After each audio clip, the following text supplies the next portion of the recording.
So, I'm here to... welcome to... Well, hello there. So nice of you to drop in. I'm Jonas. I have this channel, and I urge you to... Oh, kom igen då. Oh, shit. Bakis. So, hi. My name is Jonas, and I have this channel called Sublime Media, where I show records and record-related stuff. Today I'm going to show you my recent vinyl finds. Used records only, no reissues. Mostly early pressings and some first pressings and sort of grail material in my opinion. But I'm going to take those, show those last. The thing is, I buy my records, I clean my records, I play my records. Sometimes, often, several times, and then I show them and I file them. So that's the routine, and that's why we're here. But first, cue intro.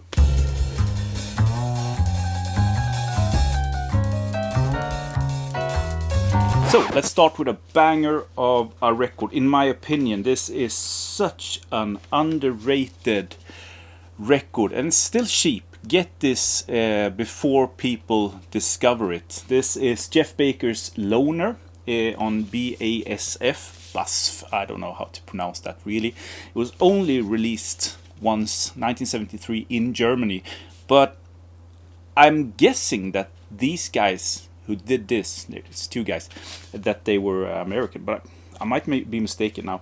Jeff Baker, guitar and vocals. He only did this. What I could find out on the internets. But Graham Prescott, that plays violin, cello, piano, organ, guitar, harmonica, banjo and mandolin. He has made himself a career in film music and arranging, and I think writing for very famous sort of musicians and bands. But this was early on in his career. This is a sort of a loner folk album. It's not depressive or depressing, but it's a very sort of nice, high quality folk record. Check it out. Not a bad track. And there's the label there. Okay, so instead of only showing you records that you don't know about, let's show a record that everyone knows about that I didn't have in my collection. This is Faces. A nod is as good as a wink to a blind horse. Yeah. 1971, and this is Faces at the height of their talents, in my opinion. It's a good rocking record.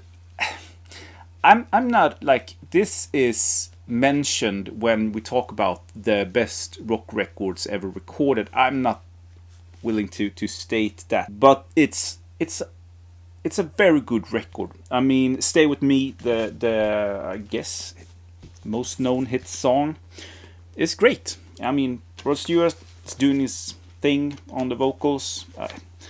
No complaints, but then again, nothing really to write home about in my opinion. But it's a nice classic record, found for a good price. It's the first US press, so it's getting filed in the collection. So this next one is a folk record with a huge chunk of country slab, I guess. It's not a private pressed record. It's on a label, and the label is Tumbleweed Records, which were, I think they were active between 73 and 79 or something like that. Sort of a passion project that went straight to hell. But there are great records. I mean, check Tumbleweed Records Incorporated out. There's magical, sort of almost sound-wise and writing-wise, playing-wise, like private press record. Pete McCabe, The Man Who Ate the Plant, 1973. So sort of not in the start of Tumbleweed, but in the middle, I guess. It sold a little bit.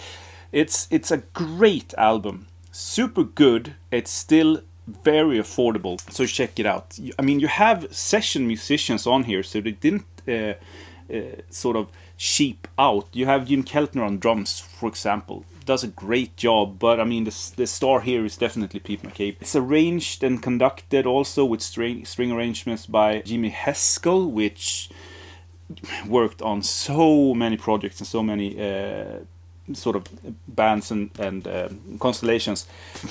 Insane. I'm gonna try to find as much Tumbleweed as I can. Doesn't seem to be, as of yet at least, a highly sought after record label. I only have one more Tumbleweed record that I actually bought now, only this week. I haven't listened to it yet. Check it out. Highly entertaining. So the magic of editing these videos and not doing them in one take is that you can check things up, because something rang a bell, and Tumbleweed actually they only lasted from 1971 to 73, so this is actually one of the late ones. Instead of just retake me explaining this record, I'm gonna state my fault. And I noticed because when I saw the label of this record, the next record I'm going to show you, also a folk sort of country-esque record. The Biscuit City records were between 1973 and 79. So, yeah. This is Van Morrison Light. Really. So, like Van Morrison Light on a small label. They released, I think, 20 records or something like that. There's 2-3 tracks on here that is really good. The rest is just so-so. But, I mean, this is sort of like this obscure private press thing that I love. And it doesn't cost much, these records. And every time I find this, I mean, this is Van Morrison quality. He sings fantastically, very soulful. And the band behind him and the music, really good. But it's just not up to that quality. But like Van Morrison. But Van Morrison is one of the biggest sort of acts of the 60s and 70s, isn't he? So, I mean, where do you draw the line of how much quality you need? If it's like 8.5 out of 10 Van Morrisons on the Van Morrison scale, you know, you're good to go. This is one that I've been looking for this since I started, since I left my mom's tit. This is Kraftwerk's Autobahn, 1974, I think it was originally released. This is a 1980, early 80s reissue of this. So you have, this is the inner and yeah, the cover artwork. Iconic record. I don't need to talk about this, but finally we leave the sort of the country-esque folk behind us and go straight towards a new dawn. I don't know. This is one of the best records ever recorded. It's such a good record. You just put it on, let it play all the way through. Fantastic. Finally in my collection. If you follow my channel, you know that I bought some John Prine records, and I've never heard John Prine really. Never sort of searched him, but he's been an artist that's been in the background somehow, and I knew that one day I will try to sort of give him the time that he deserves. Now, I still need to listen to him more, because I think as a songwriter, he is a wizard, like a master at the craft. He does fantastic texts, but I think that, or lyrics, but I think that the music is a little bit too, you get the same, a little bit like you get the same on his first 4 records. But when the quality is high, it doesn't matter really. You have like the band's 2 records, they sort of sound the same, but it's 10 out of 10. So I'm struggling a little bit with that. But the lyrics, when I saw this first US press of Diamonds in the Rough, his second record in like unplayed shape with the sort of lyrics sheet inside, for next to nothing, I didn't hesitate. Obviously, I was taking this home with me. This is not, in some ways, it's better than his debut, and in some ways, it doesn't have those hit songs. But then again, in my opinion, John Prine isn't that sort of radio-friendly hit parade sort of country folk guy. So this is, in one way, a better record. check it out if you're interested. If you dive into on Prime, you have a hell of a ride in front of you. I promise you that if you haven't really listened to him. I don't think I need to tell you that I'm a big Pink Floyd fan. I mean, who isn't? But there is one record that I didn't have in my collection that I've been waiting to find an early press of in good quality, because you need to hear Pink Floyd in good quality. No pops and ticks and stuff like that. When I've listened to this hasn't been my favorite Pink Floyd album, and I haven't changed my mind. Atom Heart Mother. I think this is up to Momentary Lapse of Reason. Is that the 80s record title? I think that this is my least favorite record of the sort of early ones up to the 80s, early ones up to 1980, from 67 or whenever they do to 1980. I'm stupid, I know, but nice to have in the collection. It's still high quality music. We're talking about Pink Floyd, for God's sake. It's still better than 99.9% of everything else recorded between 1800s and today. But being a Pink Floyd record, this is probably my least favorite one. Fantastic artwork. Obviously, this is a second Swedish press, gatefold and all that good stuff, and it sounds good. Fantastic condition, got it for a great price. Ticks off everything, you know, except for being the best Pink Floyd record. But all Pink Floyd records can't be the best Pink Floyd records, can they? Or can they? So I know everyone jumped on this when Michael Fremmer announced his sort of thoughts on this, but I managed to find a great, quiet, near mint copy of this. So but I guess that nowadays all the other copies are bought, so good luck finding one. This is the Beach Boys, 1972, and it's called Carl and the Passions. So tough. What this is and this is Michael Fremmer's word, not mine. This is the best sounding Pet sounds that was ever mastered and released, because you get a 2-for-1 in 1972. I have no idea. I haven't even listened to this side yet. I should. I really should. Great reviews and all that stuff. But I threw this on the record player as soon as I cleaned it and played it. And yeah, I agree. To me, the few Pet sounds that I have heard, this blows everything off the wall. But I haven't heard like an acoustic sounds version or a MoFi digital version or whatever. I mean, so this is the best sounding Beach Boys Pet sounds that I've ever heard. It's analog mastered, and it was overseen by Brian Wilson himself. So in Michael Fremmer's words, so that's why it's such a good sounding version of it.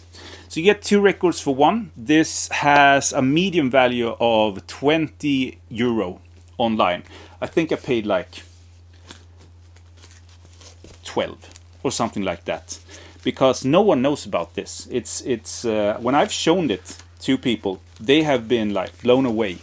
So you don't get the cover artwork, but you get the best sounding sort of Pet sounds. Pretty quick here, I have Music on Vinyl or Rhino reissue or something like that with Miss Tambourine Man by the Byrds. Now I have an early 70s US issue of this in pretty good condition. A little bit of ring wear and stuff like that, but I'm pretty happy to have an early press. Feels good in my stomach. I never play my reissues of these classic songs. I have some Dylan, I have some Byrds, I have some Neil Young, I think. And when I go for those artists in my collection and playing them, I always go for the early pressings.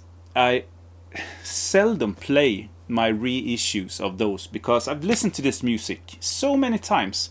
So the few times I want to listen to it on vinyl, it just feels wrong to go for a reissue. So I'm trying to get rid of those. It's almost like I rather don't have it in my collection. My philosophy right now, today, like I'd rather not having it in my collection than having a reissue. If I mean, we're talking about Mr. Tambourine. This was pressed in so many copies. I mean, you can get this for $10, 15, $20 in almost original press, you know, or very early press in good condition. So we aren't talking about an obscure sort of Psych record that costs $20,000. We talk about, like, you can buy the reissue or a very early pressing in good condition for the same money.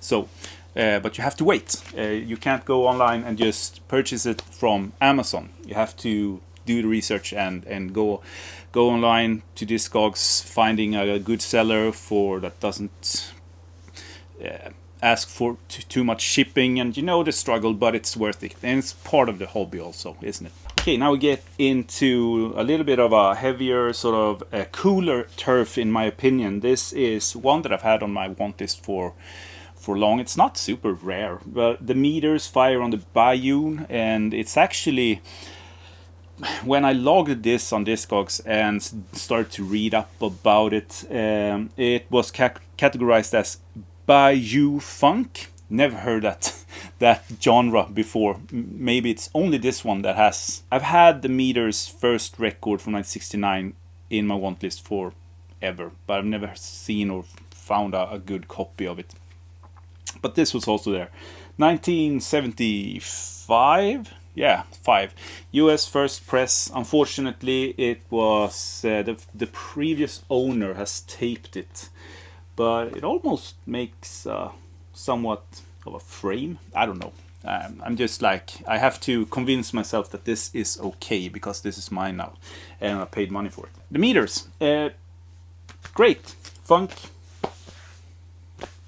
Yeah. Okay, so now we get into the goody goodies. This is a record that, I mean, the Move released 4 records in a pretty short amount of time, I think.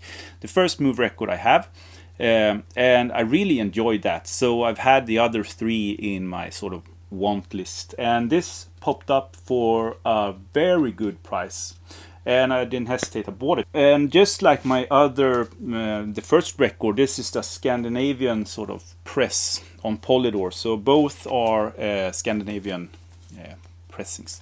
The best song on this one, in my opinion, is The Last Thing on My Mind. The last song, it's a cover, but the entire record is fantastic. This is the last record before Jeff Lynne left Adlibris and joined the Move on their 2 last records before they all sort of merged into Electric Light Orchestra. And I think that Roy Wood were in the first record before he went all solo on our asses. Great record, highly recommended. Glad I have it in my collection now. Okay, so the next one is a monster of a record. This is awesome all the way through. Now, when it comes to Electric Prunes, I've listened to the other records that they released, and I have to say I'm not convinced. Like, there is something with the other albums that doesn't resonate with me, but this one, the first one, is fantastic. I think that it's only called the Electric Prunes, but sometimes it is titled I Had Too Much to Dream Last Night, which was the hit single, and also their, I think, most known song, maybe.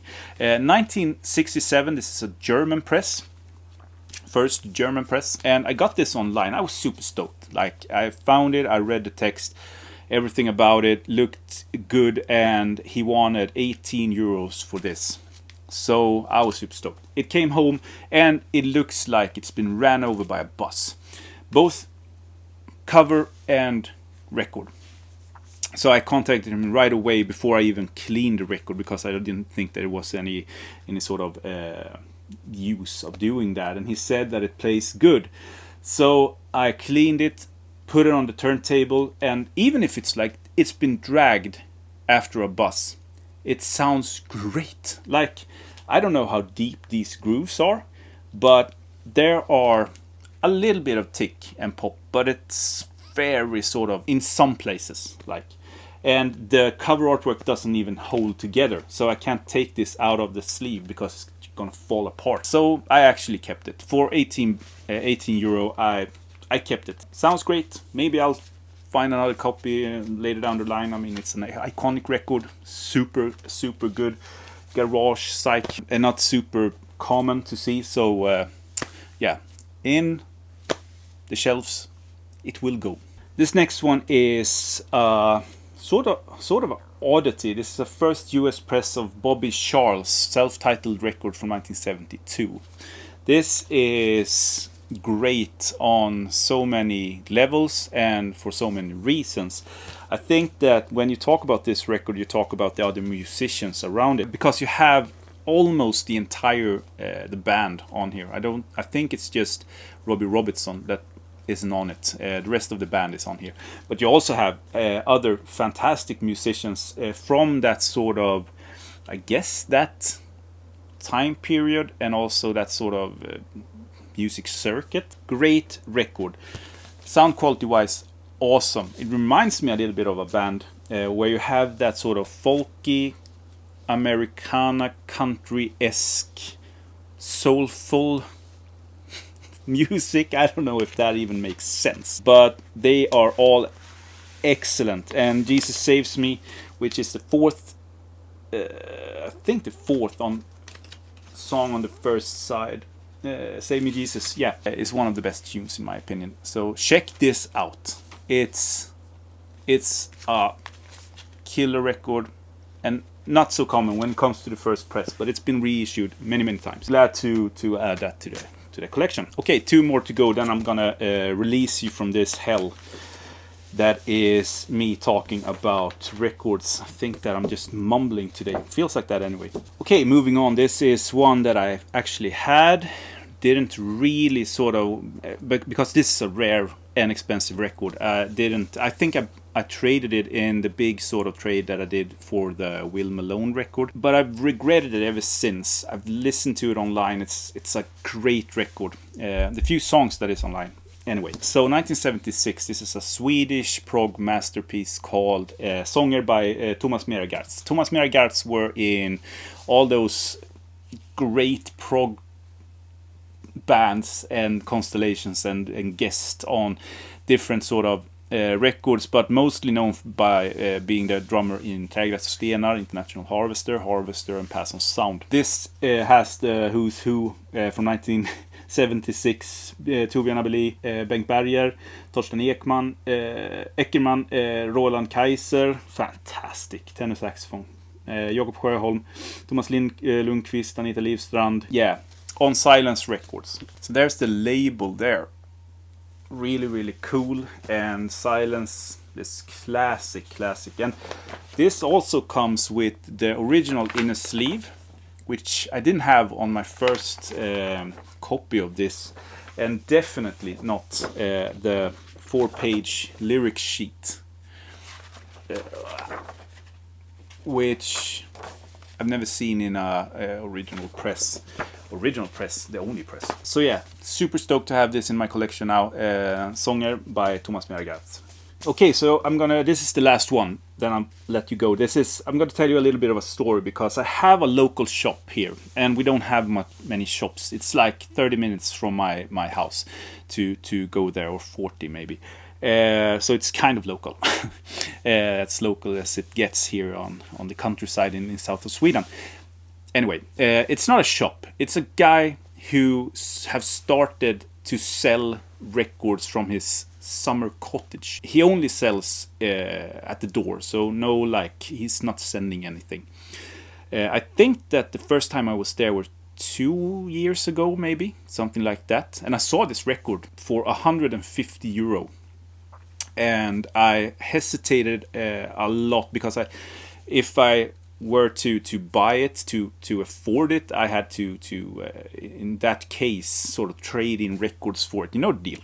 So, but I didn't buy it, and I've been there 3-4 times since, because he has a lot of heavy metal and punk, and I don't collect that sort of stuff, so it's rare that he gets something that really sparks my interest. It seems like that anyway when I look at his social media updates, but he got some killer things in so I couldn't really. So I took my family actually, and I went there, and they stayed in the car.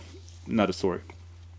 And when I flipped through the records, he had, because no one bought this. It's too much, and it's a very quirky sort of Finnish record, so no one bought it. And he had put the price tag down to €30.